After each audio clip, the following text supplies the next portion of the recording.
चीजें सामने आने लगी हैं।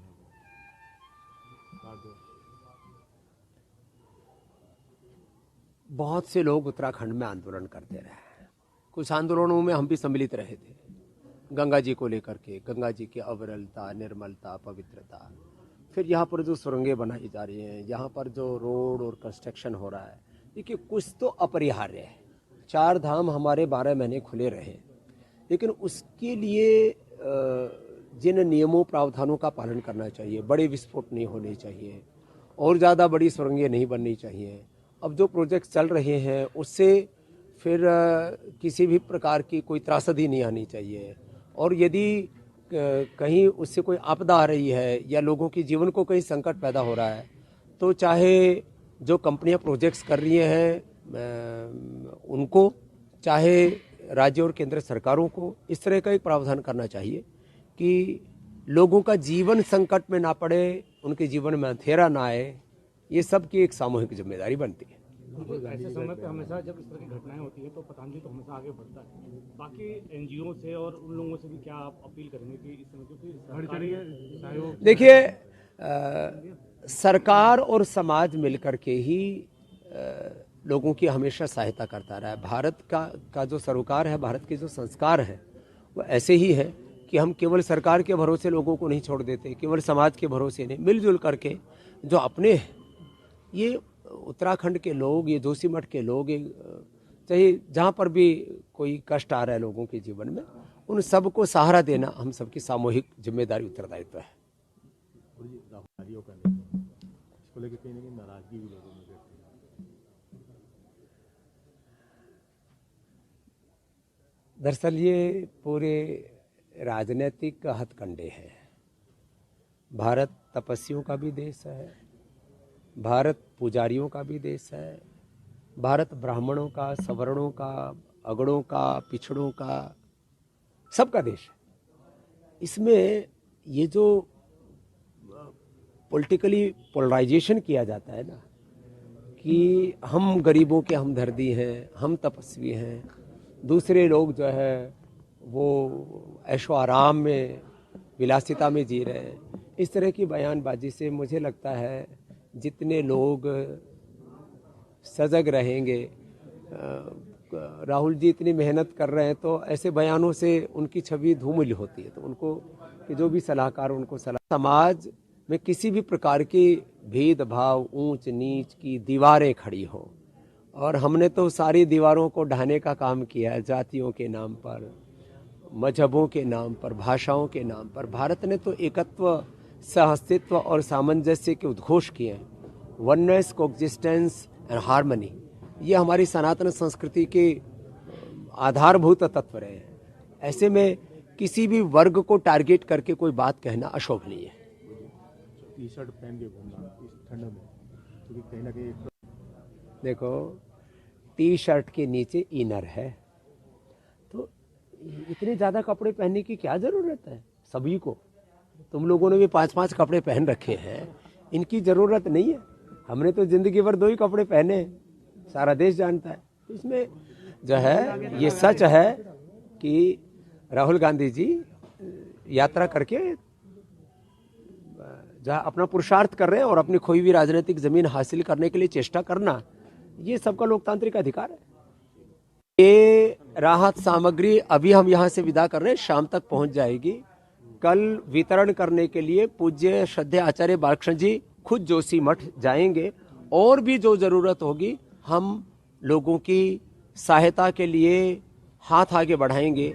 लोगों को अकेला नहीं छोड़ेंगे सड़क पर, बेबस लाचार उनको अवस्था में न छोड़ करके हर कदम पर उनका साथ निभा। जोशीमठ में जो प्राकृतिक आपदा आई है, लोग बेघर हुए हैं, जिंदगी भर की उनकी पूंजी, कमाई, घर, बिजनेस, परिवार, व्यापार और बच्चे सब बेघर से हो गए, और ऐसे में मानवीय तौर पर, और क्योंकि पतंजलि योगपीठ उत्तराखंड की एक बहुत ही संवेदनशील संस्था है और हमने लगभग 30 वर्षों से यह अपनी सेवा साधना की है, तो आज यहाँ से हम 2000 कंबल और एक व्यक्ति की जीवन के लिए उसके नित्य निर्वहन के लिए जो नितांत आवश्यक सामग्री है, खाने पीने से लेकर के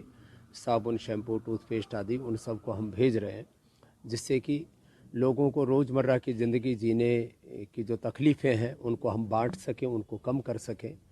और जो भी हमसे बन पाएगा हम कोशिश करेंगे कि हम उनके दुख दर्द को बांट सकें, क्योंकि जो समाचार मिल रहे हैं और जो वहाँ पर मौके पर जो दिख रहा है उससे ऐसा लग रहा है कि बहुत सारे होटलों से लेकर के बहुत सारे घरों को वहाँ से हटाना पड़ेगा, ढाना पड़ेगा।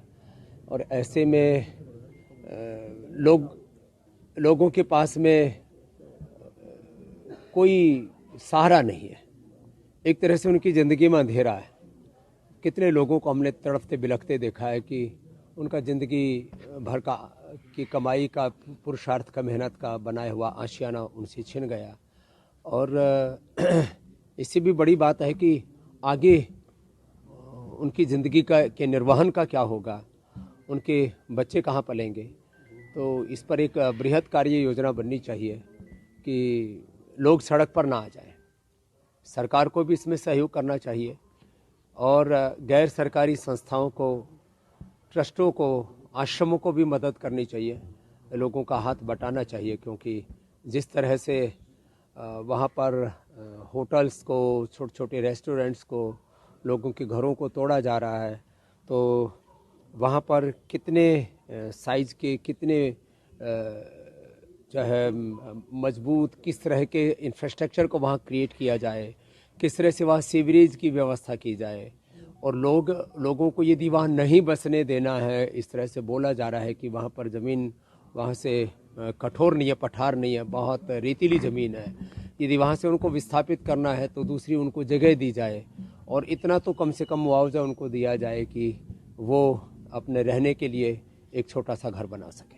गुरुजी, प्रधानमंत्री घोषणा हुई है, लेकिन किराए के तौर पर 4000 जैसे बातें सामने हैं। गुरुजी, क्या लगता है कि 4000 जो लोग जिनका काम धंधा भी प्रभावित हो जाए, और क्या इतना सफिशिएंट है उन लोगों को सर्वाइव करने के लिए? देश के देवतुल्य प्रधानमंत्री श्री नरेंद्र मोदी जी का उत्तराखंड के प्रति पहले ही बहुत लगाव है और यह हमारे हरिद्वार से लेकर के 4 धाम जिस धरा पर हैं, जो गंगा जी, यमुना जी की पवित्र उद्गम स्थली है, और आदि शंकराचार्य जी ने सबसे पहला मठ, ज्योतिष मठ वहाँ पर बनाया। और उस ज्योतिष पीठ की बहुत पुण्य धरा, एक महातीर्थ है। और वहाँ पर जो लोग रह रहे हैं उनकी एक तो रोजी रोटी से लेकर के उनकी आजीविका, और उन लोगों को ऐसा नहीं लगना चाहिए कि आपदा की घड़ी में उनको अकेला छोड़ दिया गया। तो उसमें उनके, मैंने कहा ना कि घरों से लेकर के उनकी आजीविका से लेकर के उसके बारे में सरकार को ज़रूर सोचना ही चाहिए और ज़रूर सोचेगी, क्योंकि हमारे धामी जी से लेकर के श्रद्धेय मोदी जी दोनों ही बहुत संवेदनशील हैं इस मुद्दे को लेकर के। और जो लोग अनावश्यक रूप से राजनीतिक बयानबाजी कर रहे हैं उनको भी बचना चाहिए। देखो, जोशीमठ के लोगों के लिए क्या करना है, इसके लिए मोदी जी ने खुद उसके ऊपर निरंतर नज़र रखी हुई है, उस पर खुद वो पहल कर रहे हैं। धामी जी उसके लिए पूरे प्रतिबद्ध हैं और हरिद्वार सहित पूरे उत्तराखंड के लोग और देश के लोग, क्योंकि ये उत्तराखंड खाली उत्तराखंड का मामला नहीं है, ये हमारी आस्थाओं से जुड़ा हुआ प्रदेश है। और एक हमारे बहुत बड़े महापुरुष, एक तरह से उनको अवतारी पुरुष मानते हैं, आदि शंकराचार्य जी की वो तपस्थली है। तो इसको लेकर के जो भी सरकार निर्णय करेगी, मैं तो आश्वस्त हूँ कि वो सही दिशा में ही होगा।